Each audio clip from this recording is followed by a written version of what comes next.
কোস্টগার্ডের ধাওয়ার মুখে মাছ ধরার নৌকা নিয়ে পালানোর চেষ্টা জেলেদের, কিন্তু দায়িত্ব পালনে নাছোড়বান্দা কোস্টগার্ড ধাওয়া করে ঘিরে ফেলে নৌকা। তাতেও মানতে রাজি নয় জেলেরা। মুখোমুখি হয়ে ইটপাটকেল ছুঁড়েও রেহাই পাননি তারা। প্রতিদিনই একই অবস্থা চাঁদপুরের মেঘনা নদীতে।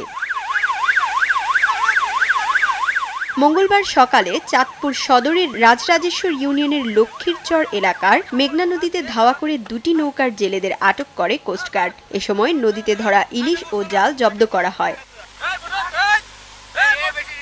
আটক হওয়া জেলেরা জানান, অপরাধ জেনেও পেটের দায়ে নদীতে মাছ ধরতে নামছেন তারা।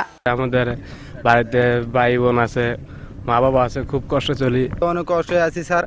এই জন্য স্যার আমরা জানলা করছি পেটের দায়ে স্যার।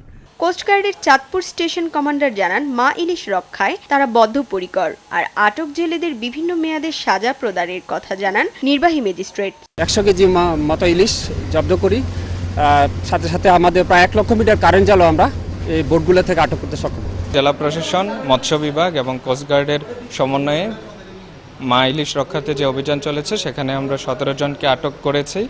তাদেরকে আমরা বিভিন্ন মেয়াদে সাজা প্রদান করেছি। গত 14 অক্টোবর থেকে শুরু হওয়া মা ইলিশ সংরক্ষণে চাঁদপুরের এই পর্যন্ত 2 শতাধিক জেলেকে আটক করেছে আইনশৃঙ্খলা রক্ষাকারী বাহিনী। এ সময় প্রায় 6 মেট্রিক টন ইলিশ, 10 কোটি মিটার অবৈধ কারেন্ট জাল জব্দ করা হয়। সময় সংবাদ, চাঁদপুর।